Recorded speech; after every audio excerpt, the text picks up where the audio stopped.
Good morning everyone. आज के रविवार और रविवार सकाले देखুন मुसलधारे বৃষ্টি হচ্ছে। এত বৃষ্টি আর আজকে ঘুম থেকেও দেরিতে উঠেছি। এখন বাজে 8:30। তো এখন উঠে চলে এসেছি রান্নাঘরে, কারণ একে তো লেটে উঠেছি, তারপর চটপট করে ব্রেকফাস্ট বানাতে হবে। তো তার জন্য আমি ভাবলাম যে বৃষ্টিও হচ্ছে, তা খিচুড়ি ভালোই লাগবে। তো ডালিয়ার খিচুড়ি করব। 1 কাপ ডালিয়া নিয়েছি আর 1 কাপ মুগ মসুর ডাল মিশিয়ে নিয়েছি। তো আর এটা না খুব তাড়াতাড়ি হয়েও যাবে। আর আজকে বাড়িতে যাব আমি, তার জন্য একটা ব্যস্ততা তো আছেই। তো ভাবলাম যে আর এই ডালিয়ার খিচুড়িটা আমার ছেলে মেয়েও খায়। এমন কিছু কিছু জিনিস থাকে যেটা আমি আমার হাজব্যান্ড খাই, কিন্তু আমার ছেলে মেয়ে খায় না। কিন্তু ডালিয়ার খিচুড়িটা আমার ছেলে মেয়ে খায় যদি কিনা সবজি না দিই। সবজি দিলে আবার খায় না। তো এটা খুব ভালো করে ধুয়ে নিচ্ছি। প্রায় 3-4 বার ধোয়ার পরে এটা পুরো পরিষ্কার হয়ে যাবে।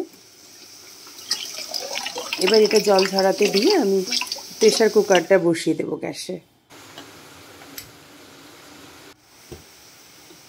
কাজের দিদি না প্রায় এই মাসে টোটাল 6 দিন অফ করলো। ওনার কথা আছে 2 দিন মানে অফ করার, কিন্তু এ মাসে অলরেডি 6 দিন হয়ে গেছে। জানি না আরও তো রয়েছে প্রায় 7-8 দিন, তখন কি হবে।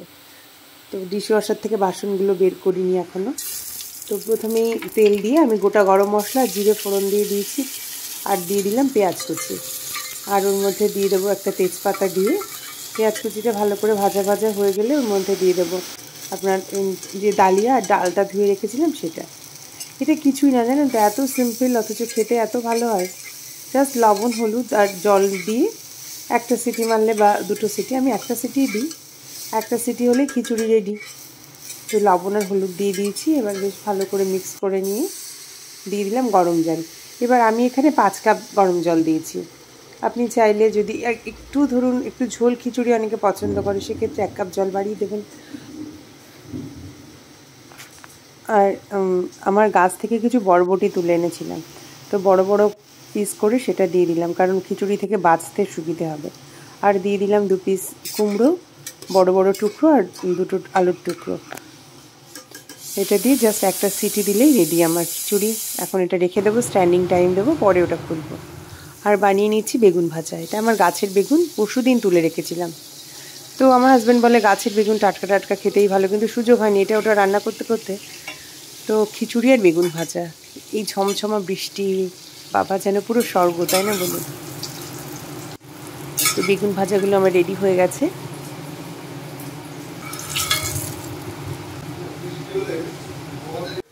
এবার আমি প্রেশার কুকারটা খুলে ওর মধ্যে জাস্ট 1 চামচ ঘি দিয়ে দেবো। আর আমার একটা ভাজা মশলা আছে, সেটা আমি অনেক কিছুর সাথেই মানে দিই। আপনার খিচুড়ি বলুন, মাছের ঝোল,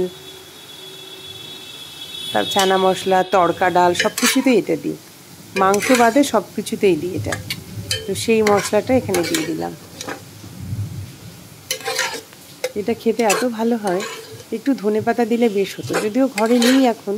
আমার বাইরে বাগানে একটু ধনেপাতা লাগিয়েছিলাম, সব গাছ ভালো হয়নি, কিন্তু কয়েকটা হয়েছে। বৃষ্টির মধ্যে আর গেলাম না আনতে। এবার খিচুড়িটা সার্ভ করে দিচ্ছি, আর আমার হাজব্যান্ডকে বললাম চটপট খেয়ে নিতে, আমিও খেয়ে নেব। ছেলে মেয়ে এখনও ওঠেনি, ওরা আরামসে ঘুমোক, কারণ প্রত্যেকদিন স্কুল থাকে তো খুব তাড়াহুড়ো করে উঠতে হয় সানডেটা, ওর জন্য ডাকি না। যতক্ষণ ঘুমোয় ওরা ঘুমোক।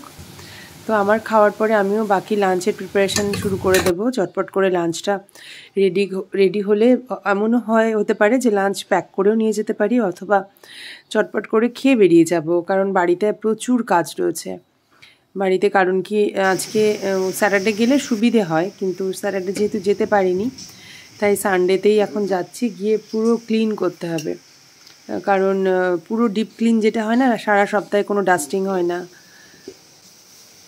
তো আমার ব্রেকফাস্ট কমপ্লিট। তো লাঞ্চ শুরু করার আগে গতকাল বিকেলবেলায় বাজার করা হয়েছিল, তো সেই বাজারগুলো না ঠিক গুছিয়ে তোলা হয়নি। যেমন ডিমের ট্রেটা সেভাবেই রাখা ছিল, তো ডিমগুলো আগে গুছিয়ে নিচ্ছি।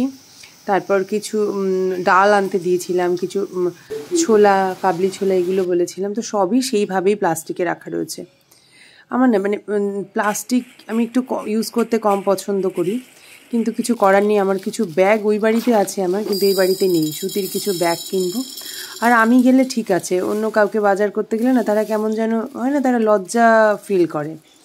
যে সুতির ওরকম থলে নিয়ে গিয়ে বলবো আমাকে ডাল দিন, আমাকে ছোলা দিন, আমাকে কাবলি ছোলা দিন। কিন্তু ভাবুন একটা প্লাস্টিক কম ইউজ হলেও তো সেটা কতটা এগোয়।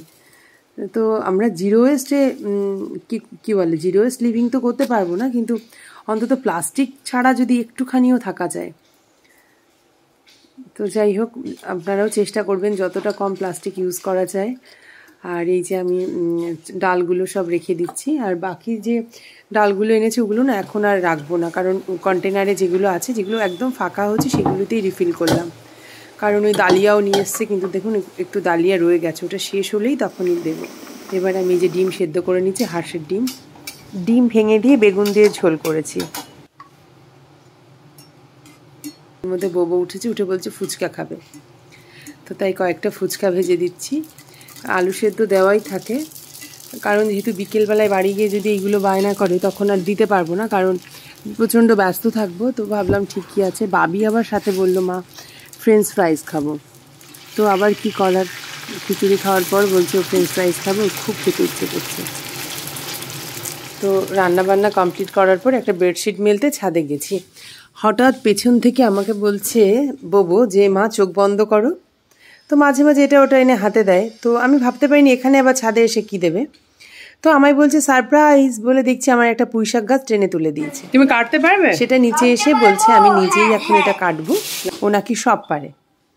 তো আমি আর হাত থেকে কাড়িনি, যে এত আনন্দ নিয়ে একবার ভাবছিলাম বৃষ্টি হচ্ছে, মাটি ভেজা আছে, আবার লাগিয়ে দিলে হয়তো গাছটা বেঁচে যেত, কিন্তু এত আনন্দ নিয়ে আমাকে সারপ্রাইজ দিল, তো তার জন্য আর হাত থেকে আর কাটতে পারিনি। তো এখন চলে এসছে কাটতে। আসলে ওর দিদির থেকে ওর রান্নাবান্না ইন্টারেস্ট বেশি, ওর দিদি এত ইন্টারেস্ট দেখায় না, ও সবসময় ইভেন ও রিয়াল কুকিংয়ে বেশি বিশ্বাসী। ও রিয়াল গ্যাস ওভেন, রিয়াল কড়াই, মানে টয়েসগুলো অত পছন্দ করে না। তো দেখুন এটা কেটে দিয়েছে, উইদাউট হেল্পও কেটেছে। আমার খুব টেনশন হচ্ছিল যে হাত কেটে না যায়, এবার ওটাকে রান্না করবে ও। তো আমি বললাম তুলে দাও। ও মাঝে মাঝে বাড়িতে গিয়েও এরকম করে, হয়তো কখনো কাদা গুলে ইন্ডাকশানে জাল দিচ্ছে। আগের দিন গ্যাসে এসে ছ্যাঁকা খেয়েছে, সেখান থেকে আর গ্যাসে যায় না, এখন ইন্ডাকশানেই বসায়, কারণ জানি এটা ওপর দিকটা গরম হয় না অত। এবার ওর মধ্যে কিছুই না, রান্না মানে টার্মারিক সল্ট দিল, একটু খুন্তি দিয়ে নাড়বে, এবার জল ঢেলে দেবে। এখন আমি রেডি হয়ে গেছি, এখন যাব বাড়িতে। সাথে নিয়ে নিয়েছি পর্দাগুলো। আসলে এই পর্দাগুলো নিয়ে এসেছিলাম কাচার জন্য, আর 3টে নতুন পর্দাও বানিয়েছি। এই ভিডিওটায় যখন ভয়েস ওভার দিচ্ছি তখন শরীরটা ভীষণ খারাপ, আমার মাইগ্রেন আছে। তো সকালে ওষুধ খেয়েছি, একটু কমেছে, তো তার জন্য ভাবছি যে না এবার কাজটা করি, কারণ মাসের মধ্যে 1-2বার এরকম মাইগ্রেন চলেই আসে, তখন পৃথিবীর সব কিছু একদিকে, আমি একদিকে পড়ে থাকি।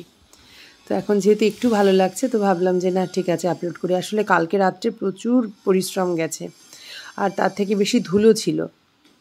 এই যে দেখুন পর্দাগুলো বানিয়ে নিয়ে এসেছি, আর ওকে নতুন করে বানাতে হলো, কারণ ইঁদুরে কেটে দিয়েছিল পর্দা। কি করে যে ঘরের মধ্যে ইঁদুর ঢুকলো সেটাই বুঝলাম না, হয়তো কখনো দরজা খোলা ছিল, ধরে ইঁদুর ঢুকে গেছে, পর্দা কেটে দিয়েছে। আর এইগুলো সব এখন ডাস্টিং করছি, মানে আর্টিফিশিয়াল যে কি বলে গাছগুলো ছিল তার পাতাগুলোই ধুলো জমে গেছে, টিকটিকি পটি চারিদিকে। ছোটবেলায় এক সপ্তাহ এরকম কোনো পরিষ্কার না হলে যেটা হয়। তো ভাবলাম এই যে চুলের কাছে একটু ফুটো রেখেছিলাম, যে ওখানে চুল বানাবো, আর একে একটু রং করবো, চোখ টোকগুলো একটু আঁকবো, তো আর সুযোগই হচ্ছে না। তো দেখি এরপরে একদিন সুযোগ করে।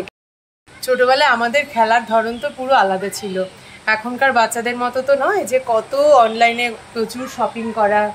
তো আমরা কি করতাম, আমরা বিশেষ করে মানে আমাদের গ্রামের কথা বলছি, আমাদের মাটির পুতুল বানানো, মাটির হাঁড়ি কড়াই বানিয়ে শুকানো, কোনোটা হয়তো মায়ের রান্নার শেষে একটু পোড়াতে দিলাম, কোনোটা ফেটেই গেল, তারপর রান্না করা সেই নারকেলের আচাখুটি খেলা। তো সত্যি মানে সেগুলো সব মিলে দারুণ ব্যাপার। তো আমার না সেই পুরনো সব কিছুকে আঁকড়ে ধরে থাকতে খুব ভালো লাগে। মানে আমি জানি আমাদের লাইফস্টাইল অনেক ফাস্ট হয়ে গেছে, আমাদের জীবনযাপন এখন অনেক এগিয়ে গেছে মানুষ, এবার তার পাশাপাশি না মনে হয় যে না পুরনো দিনগুলোকে মানে ভুলতে ইচ্ছে করে না। মাঝে মাঝে আমি যেমন আমার মেয়েকে আমি বোঝাতেই পারবো না যে টালি ভাঙা গুঁড়ো করে কেমন করে আমি হলুদ বানাতাম, তারপর কখনো পানা কুচুরি এনে সেটা দিয়ে হাঁস বানিয়ে রাখা, ঝাঁটাকাঠি দিয়ে পা বানিয়ে, তো এগুলো আমার মেয়ে কখনো জানেই না। তো ওকে ভাবছি সুযোগ হলে কখনো এগুলো দেখাবো, কিন্তু টালিই খুঁজে পাচ্ছি না যে সেটাকে গুঁড়ো করবো আর দেখাবো যে এটাতে দেখ হলুদ বানাতাম। পিঁপড়ের মাটি দিয়ে চাল বানানো, সেটা দিয়ে পায়েস তৈরি করা, কত ভালো ভালো মানে হয় না, কিছুক্ষণের জন্য হলেও আমি আমার মানে ছোটবেলায় ফিরে গেছিলাম। তো এটাকে আবার একদিন ডেকোরেট করব। এই যে দেখুন সমস্ত পর্দাগুলো সঙ্গে নিয়ে এসেছি, এগুলোকে সব এখানে সমস্ত জানলাগুলো এখন ফাঁকা আছে, সব পর্দাগুলো লাগাবো। ওই সাইডটা তো পুরো ক্লিন করলাম, কারণ ওখানে না একটা বড় একটা ম্যাট্রেস রাখা ছিল 6 ফিট বাই 6.5 ফিট, তো ওইটাকে চেঞ্জ করে অন্য ঘরে দিয়ে দিয়েছি। আর ওখানে একটা ছোট ম্যাট্রেস দেবো, কারণ ওই দিক থেকে মানে ওই পেছনে ছাদে যাওয়ার একটা লবি আছে, সেটা আটকে যাচ্ছে। বাড়ির সামনের ব্যালকনি থেকে সামনের ভিউটা, বোবো এসছে, এটা হচ্ছে ঘাস। বর্ষাকালে আমার সামনের ছোট্ট একটু লনের ঘাসটা অনেকটাই বেড়ে গেছে। ওই যে দেখুন বোবো, বোবো কি করছে ওখানে?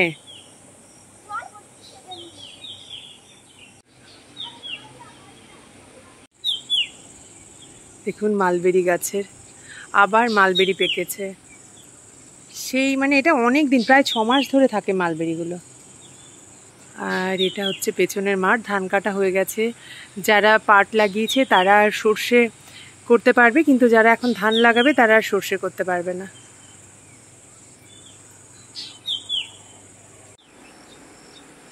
কত পাখি দেখুন, কি ভালো লাগে তাই না বলুন, এরকম একটা পরিবেশ। এটা ছেড়ে সত্যি এখন এসছি না, পুরো মানে এখানে আসলে এনার্জি এমনিতে হাই হয়ে যায়, মানে কি করব কি না করব, কোনটা ছেড়ে কোনটা করব, সব কিছুতেই ভালো লাগা। সমস্ত ওপরের যত কি হয়, ওই টিকটিকির পটি থেকে শুরু করে কদিন না থাকলে পরেই সব জমে যায়। তো স্যাটারডে আসি বা সানডে আসি, আগে বেডশিটগুলো চেঞ্জ করা, সমস্ত ডিপ ক্লিনিং যেটা বলে, কারণ কার্টেনগুলো প্রায় 3 মাস হয়ে গেল কার্টেনগুলো ক্লিন করি না। তো সেই কার্টেনগুলো নিয়ে গেছে, ওগুলো লাগাতে হবে। তো ঠিক আছে, বাকি কাজগুলো করে নিই, যদি গোছাতে পারি তাহলে ভেতরের একটু ভিডিও করব, আর যদি সব দেখি যে না গোছানো হয়নি তাহলে আর আজকে আর করবো না।